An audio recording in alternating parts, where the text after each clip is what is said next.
que vous avez passé un très bon mercredi. On se retrouve pour la suite de ce petit vlog sur ne pas lire pendant une semaine ou ralentir sa lecture. Aujourd'hui, je voulais vous parler de la panne de lecture. Parce que je pense que vous allez être nombreux à penser que j'ai une panne de lecture et que j'aime pas du tout ce terme. Pour moi, la panne de lecture, je peux pas dire que ça n'existe pas. C'est plutôt un mot qui est mal choisi ou mal utilisé. Déjà, dans un premier temps, je ne considère pas que j'ai une panne de lecture parce que c'est pas parce que je n'ai pas envie de lire, c'est juste que j'ai envie de faire d'autres choses. Donc déjà, pour moi, c'est pas un problème lié à la lecture. Ensuite, le mot panne de lecture est beaucoup trop négatif pour moi. Et il a vraiment une consonance pessimiste et péjorative. Comme si c'était un problème, comme si c'était mal de ne pas avoir envie de lire ou de ne pas lire. Et ça donne aussi l'impression qu'il y a quelque chose de cassé en nous, ou ce genre de choses, et je ne suis pas du tout d'accord. Ce n'est pas quelque chose de mal de ne pas lire de toute sa vie, ou pendant un court instant, pendant 2 semaines, un mois, ou plus, enfin voilà. Concrètement, si je voulais lire, si je voulais m'accorder du temps pour lire, je pourrais le faire sans aucun souci. Donc ce n'est pas une panne de lecture. Et le sens de la panne de lecture qui est donné sur les réseaux sociaux, donc que ce soit Bookstagram ou Booktube, c'est que c'est quelque chose contre lequel il faut se battre, alors que moi je ne suis pas du tout d'accord. Si tu n'as pas envie de lire, vaut mieux que tu ne te forces pas, ça passera nettement mieux, et puis à un moment donné, tu auras à nouveau envie de lire, ou tu y arriveras à nouveau, et ça ira tout seul, et ça sera reparti. En fait, je vois trop souvent des gens qui sur les réseaux sociaux disent «Ah j'ai une panne de lecture» ou «Ah ça fait des mois que je me bats contre cette panne de lecture», voilà. Et moi ça juste ça me saoule. Après bon, je suis désolée si vous êtes si vous êtes dans le cas là, ou si vous considérez que vous avez des pannes de lecture. Voilà, après, chacun sa vision des choses et chacun sa façon de penser, hein. Je ne dis pas que vous avez tort, et non, je préfère être claire. Après, si par panne de lecture, on entend une signification comme quoi on a envie de lire, mais quand on ouvre un livre, bah, on n'arrive pas à rentrer dans l'histoire, on n'arrive pas à lire, on n'arrive pas à avancer, là, ok, je suis d'accord. Mais concrètement, de ce que je vois, j'ai l'impression que c'est utilisé à tort et à travers pour décrire des moments où on n'a pas envie de lire ou ce genre de choses. Et donc voilà, ça m'inspire juste un sentiment beaucoup trop négatif. Et ça implique énormément de frustration et d'utiliser ce terme en fait. Et donc plus on sera frustré et plus ce sera difficile de lire ou difficile de rentrer dans une histoire. C'est un peu comme le mot pâle, pile à lire, que je n'aime pas trop non plus. Après je l'utilise aussi, il n'y a pas trop le choix, il n'y a pas trop d'autres mots. Chacun met la consonance qu'il veut derrière les mots qu'il utilise. Mais voilà, c'est un peu pareil avec le mot pile à lire, puisque la façon dont je l'entends et je le vois sur les réseaux sociaux, c'est que le pile à lire, c'est quelque chose qu'il faut absolument lire, que c'est des livres qui sont là et qu'il faut absolument les lire. Donc du coup, ça implique une sorte de stress, enfin une sorte de frustration aussi, parce que quand on n'a pas le temps de les lire ou qu'on n'arrive pas à tout lire assez vite et que la pile à lire, elle augmente de plus en plus, bah il y a de la frustration qui se crée, et avec ça, bah des sentiments énormément négatifs autour de ces deux termes, pile à lire et panne de lecture. Je pense qu'avec Mélie, on y reviendra sur le mot pal de lecture. On avait prévu de faire une pause question. Voilà, on la fera certainement un jour, quand on aura des idées bien formulées, ce genre de choses. En tout cas, n'hésitez pas à nous dire si ce genre de sujet vous intéresse, et surtout n'hésitez pas à me dire ce que vous pensez de la panne de lecture, ou du mot pile à lire, enfin voilà. Je lirai vos commentaires avec grand plaisir et j'y répondrai. Voilà, ça m'intéresse énormément de connaître l'expérience de différents lecteurs. Surtout que je pense qu'on a tous une façon de lire différente. Voilà, je pense que j'ai à peu près tout dit sur tout ce qui tournait autour de la panne de lecture pour l'instant. J'espère que je n'ai rien oublié. Sinon, pour faire un petit bilan de la journée, j'ai eu un créneau de pause assez long que j'ai dû occuper. J'ai été vaguement tentée de lire, mais pas trop non plus. Mais par contre, du coup, j'ai remplacé ce moment de lecture par du temps pour regarder des vidéos très intéressantes sur des sujets vraiment passionnants. C'est des vidéos que je ne prends pas le temps de regarder d'habitude, puisque c'est des vidéos qui durent genre 15 minutes, 20 minutes, ce genre de choses. Et quand je vois le temps de la vidéo, oh my god, c'est pas possible, enfin, je veux pas consacrer autant de temps pour regarder une vidéo, parce que bah ça va m'empêcher de lire. Et donc du coup d'habitude je me consacre uniquement à des vidéos qui durent 5 minutes ou ce genre de choses, donc du coup c'est quasiment que des vidéos humoristiques, alors que là j'ai regardé des vidéos très intéressantes. Et par contre j'ai remarqué un truc qui est pas trop cool, c'est que bah d'habitude quand j'ai 5 minutes ou 10 minutes, je lis un chapitre, ce genre de choses, et là à la place bah, je me suis mis à jouer sur mon téléphone. Donc c'est quelque chose que je fais quand même de temps en temps, hein, dans des très courts moments ou dans les transports, ce genre de choses, quand il y a trop de bruit pour lire. Voilà, mais voilà, du coup là je joue un peu plus sur mon téléphone que d'habitude et je trouve ça pas cool. Après, je vais pas épiloguer là-dessus, c'est pas non plus un problème, hein, il suffit de se contrôler un petit peu et puis voilà, hein. Et pour finir sur le bilan de la journée, j'ai continué à lire quelques pages de cette revue que je vous avais présentée hier ou avant-hier, je ne sais plus. Voilà, c'est toujours aussi intéressant. Et du coup, j'ai pas du tout avancé dans ce roman. Vous voyez où j'en suis? Avec le marque-page, j'en suis à la page 38. Ouais, bon, ça va. En gros, j'ai lu 3 chapitres, quoi. Je connais 2 des personnages qu'il va y avoir dans l'histoire et encore, même pas. Mais ça reste quand même un roman très intéressant, hein, je pense. Je sais pas si je ferai un update dessus quand je l'aurai fini. N'hésitez pas à me dire si ça vous intéresse. Gilles Le Gardinier, c'est un auteur que j'aime beaucoup. Il fait des romans drôles, mais aussi très touchants. Il en a fait un assez triste. Il y a toujours, pas une morale derrière, mais il y a toujours des bonnes leçons sur la vie à retenir. C'est vraiment un auteur très touchant, très, très humain. Donc, si ça vous intéresse, je vais faire un petit point sur ma pile à lire, histoire de parler de sujets un peu plus réjouissants que de panne de lecture. En plus, il n'y a pas beaucoup de romans dans ma pile à lire, donc ça va être très rapide. Du coup, dans ma pile à lire, il y a le tome 3 de la saga Les Fourmis de Bernard Werber. Bernard Werber, c'est un auteur que j'aime beaucoup aussi, qui fait des romans avec des sujets scientifiques très intéressants. Bon, pour lire ce roman, il faudrait déjà que je finisse le tome 2 des Fourmis. Le tome 1, j'ai beaucoup aimé, le tome 2, j'ai du mal à le lire. Il m'ennuie un petit peu, du coup, pour l'instant, je mets ça en pause. Ensuite, il y a un roman de Aurélie Wallenstein, Le Roi des Fauves, euh, que j'ai acheté quand je lui ai fait dédicacer Le Dieu l'Oiseau, roman que j'avais énormément aimé. Voilà, celui-là, je me le réserve pour un moment où j'ai envie de lire quelque chose d'original. Ensuite, j'ai un roman policier, La guerre des fleurs, de Jeanne Tin. C'est le troisième tome de sa saga sur une actrice en Allemagne pendant la période juste avant la guerre, la Seconde Guerre mondiale. Voilà, c'est la saga Clara Vine. Je sais pas si ça s'appelle comme ça, la saga ou pas. Enfin bref, l'actrice et donc le personnage principal s'appelle Clara Vine. Je me le réserve pour quand j'ai envie de lire un policier qui se passe en Allemagne. Mais en tout cas, je sais que ça va être une très bonne lecture, donc je le garde précieusement. Ensuite, j'ai cette trilogie qui m'a fait super envie en librairie. Depuis 2 semaines, je crois que ça fait que je l'ai acheté. Mais je l'ai toujours pas commencé parce que en ce moment j'ai lu énormément de fantasy et du coup j'ai envie de changer de genre pour 2 ou 3 lectures un peu. Voilà, ça a l'air vraiment vraiment très cool. Style littéraire, mélange urbain, fantastique et peut-être un peu d'humour noir, j'espère. Voilà, je verrai bien, ça promet beaucoup. Et enfin, il y a ce roman en anglais, Girls of Pepper and Fire. Voilà. Si mon unboxing sur la box Fairy Loot est déjà sorti, vous aurez compris à qui il vient de cette box.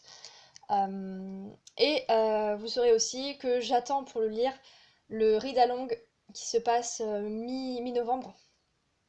C'est-à-dire que c'est un espèce... Je pense que c'est l'équivalent anglais de la lecture commune, un read-along, je ne suis pas sûre, faut que je vérifie.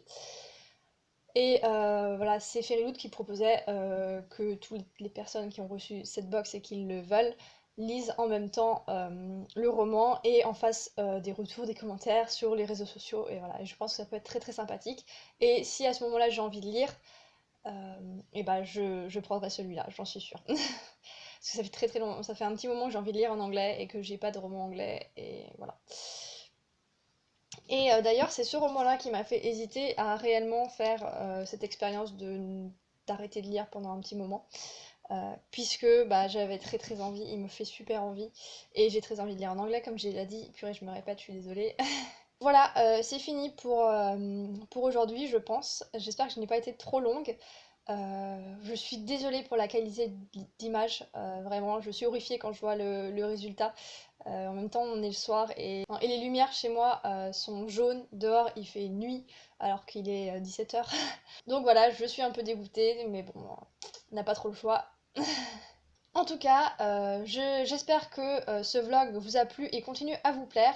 En attendant demain, je vous souhaite de très bonnes lectures et une bonne soirée. Bonsoir à tous, c'est à moi de vous faire un petit bilan lecture de ma journée. Je suis plutôt contente de cette journée, même si je n'ai pas encore fini de lire, puisque malgré le fait qu'il soit 1h du matin, je n'ai pas encore commencé les 3 chapitres que je dois lire pour ma lecture commune de Rebelles du désert. Mais j'ai quand même déjà bien lu, puisque J'ai lu 43 pages de Rebelles du désert ce matin. En fait, c'était les chapitres que je devais lire hier, que j'étais trop fatiguée pour lire hier. Voilà, donc je les ai lus ce matin comme je commençais un peu plus tard. J'ai lu également, dans l'après-midi cette fois, 47 pages du Parfum de la trahison, ce qui fait un total de 43 plus 47, 90 pages. Ce qui est plutôt pas mal, sachant que les 3 chapitres que je dois lire là font une trentaine, un peu plus d'une trentaine de pages. Je pense que je vais en lire 2, donc j'ai compté, ça fait 15 pages je crois. Donc ça me ferait 105 pages dans la journée si j'arrive à faire ça avant de dormir. Ce qui est plutôt pas trop mal. Ce que je peux vous dire, c'est que prendre un livre, par exemple, j'ai fait une micro-session lecture de 5 pages ce matin, je crois, avant de partir. Ça ne me dérange pas, voilà, de prendre mon livre pour 5 minutes avant de partir, justement quand j'ai un tout petit peu de temps et que je sais pas quoi faire d'autre, je prends mon livre en cours. Voilà. Et puis alors, me faire des sessions de lecture l'après-midi, c'est waouh, c'est le paradis. Je rentre de cours, j'ai des choses à faire, hein, j'ai du travail, je pourrais faire du montage, je pourrais faire plein de choses, mais non, je préfère me faire un chocolat chaud et me poser avec mon bouquin. Qu'est-ce que ça fait du bien, ça me libère complètement et après je me sens beaucoup mieux et beaucoup plus apte à travailler. Et en ce qui concerne ma session du matin, parfois c'est très dur d'ouvrir les yeux le matin parce que je suis fatiguée. J'ai l'impression de répéter beaucoup ça, mais je vous avais prévenu en début de semaine, en tout cas dans le weekly vlog, peut-être que vous avez déjà vu, donc peut-être pas dans ce vlog expérience, mais pour moi c'est une semaine qui est assez chargée. Du coup voilà, je suis fatiguée, parfois le matin c'est vraiment dur de se lever, mais ouvrir les yeux c'est plus facile quand on se dit je vais me faire une petite session lecture, une petite session plaisir pour me réveiller. Et ça marche super bien. Après ça, je suis d'attaque pour ma journée. Et en plus, j'ai qu'une hâte, c'est de relire. Donc du coup, ça me dynamise beaucoup. Et je me dis, allez, dans quelques heures, je pourrai reprendre mon bouquin. Je vais pas vous parler de panne de lecture comme l'a fait Mélo, ni de balle, parce que je l'ai pas avec moi. Donc du coup, je vais plutôt revenir sur le sujet de l'organisation. Mélo vous l'a dit, j'ai un bullet journal, j'ai même plusieurs carnets en fait, donc mon bullet journal qui me sert d'agenda, j'ai aussi des trackers de lecture, mais j'utilise surtout, je suis censée utiliser un autre de mes carnets qui est mon carnet YouTube, dans lequel je voulais noter toutes mes lectures, les dates, vraiment tout ça pour pouvoir bien organiser les vidéos par la suite. Je l'utilise malheureusement très peu, je ne sais pas pourquoi, c'est un carnet que je n'utilise pas, vers lequel je ne vais pas naturellement, que j'ai un peu de mal à ouvrir, donc clairement je l'utilise pas quotidiennement alors que je devrais. Et il y a d'autres carnets que j'aimerais faire. Et ça j'y pense parce que j'ai vu une vidéo, alors ça fait quelques mois déjà je pense qu'elle l'a postée, mais de Maude de la chaîne Des livres une fille qui explique son organisation, ses carnets par rapport à ses livres. Et ça m'a beaucoup inspirée en fait et j'aimerais beaucoup pouvoir en tenir comme ça, avec autant de rigueur. Et notamment ce qui m'a bien plu c'est son carnet pour sa pile à lire. Parce que effectivement j'ai une pile à lire qui mérite, je pense, d'avoir un carnet et d'être coché. Et je crois Steph de la chaîne Pikiti Bookin, j'ai vu tout récemment là qu'elle a un carnet où elle note donc toutes les arrivées et tous ses achats par mois je crois, et après elle raye. C'est vrai que ça, moi je note les achats par mois, mais en fait c'est plus dans l'optique de vous faire un book haul plutôt que de les traquer pour moi. Donc du coup je pense que je devrais changer un peu ça pour mieux suivre tout ça. Et encore une fois un carnet de Maude qui m'a bien inspirée, c'est elle classe les livres. Elle a fait un carnet exprès où elle classe les livres de sa pile à lire par nombre de pages. Et ça c'est super bien pour tous les challenges du type week-end à 1000. En parlant de challenge et d'organisation, j'ai déjà essayé de faire des trackers de challenge dans mon Bejo et j'ai pas du tout réussi, en fait ça n'a pas du tout marché. Je pense que j'ai pas d'idée qui me vient et qui me convient par rapport à ça, malgré toutes les images que j'ai pu voir, toutes les inspirations que donnent les gens sur les pages de challenge ou même sur Pinterest. Par contre, depuis le début de cette semaine, puisque actuellement, quand vous verrez cette expérience, ce sera déjà passé depuis un moment je pense, mais actuellement c'est la semaine de la fantaisie. Et du coup, depuis le début de cette semaine, j'ai commencé à remplir un carnet avec mes sessions lecture par jour et le nombre de pages. Il s'agit du carnet que j'ai reçu dans la box 1001 livres box de septembre. En fait, je ne savais pas trop quoi en faire et l'idée m'est venue comme ça, puisqu'en fait ça se présente sous la forme d'un agenda. Donc je trouve que c'est assez bien pour noter les pages jour par jour. Puis en plus, il y a 4 lignes par jour, donc c'est juste suffisant pour faire 4 sessions lecture. Pour l'instant, en tout cas, ça me convient. Donc voilà, donc je sais pas si vous allez voir si ça va faire le focus. Donc voilà comment j'organise les choses en fait. Bon, j'utilise des petites couleurs pour faire plus joli, mais grosso modo, je note la session. Je note pas encore les heures auxquelles je lis. Je suis pas carrée à ce point-là. Voilà, le livre que j'ai lu et le nombre de pages que j'ai lu, et enfin le nombre total sur la journée. Là, je fais ça dans le cadre de cette expérience et de la semaine de la fantasy. Je ne sais pas si je vais poursuivre. J'aimerais bien, voilà, le faire. Après, c'est vrai que là, je suis dans une routine où je lis chez moi, donc c'est toujours plus pratique parce que j'ai accès à mes carnets. Mais dès que je serai un peu en voyage ou dans les transports, ce ne sera plus possible.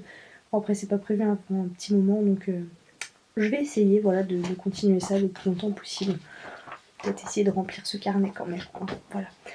D'ailleurs, ce carnet qui, à la fin, possède une liste exprès, je crois, pour mettre nos lectures, donc avec le titre du livre, l'auteur et la note qu'on lui met. Faudrait peut-être que je commence à utiliser ça aussi. Et puis pareil, il y a des calendriers au début, donc il faudrait peut-être que je note les challenges et les readathons et les week-ends d'amis, les semaines à lire et les mois de la fantaisie, les événements littéraires en général. Je pense que je vais m'occuper de ça ce week-end, voilà, de le remplir un petit peu plus. Enfin, en tout cas, ça n'a rien à voir, mais je trouve ce carnet juste absolument magnifique.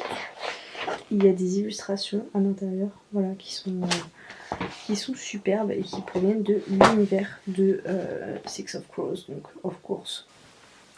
J'ai fait une autre petite expérience aujourd'hui, mais je vous en parlerai demain, je pense. Comme ça, j'aurai quelque chose à vous dire demain.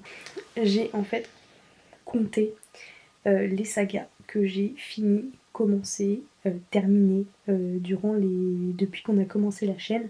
Ce qui est aussi intéressant, hein, puisque c'est lié à notre rythme de lecture. Donc je vous en parlerai plus avant demain. Sur ce, je vous laisse. J'espère que vous avez passé une belle journée et puis on se retrouve demain pour une nouvelle vidéo.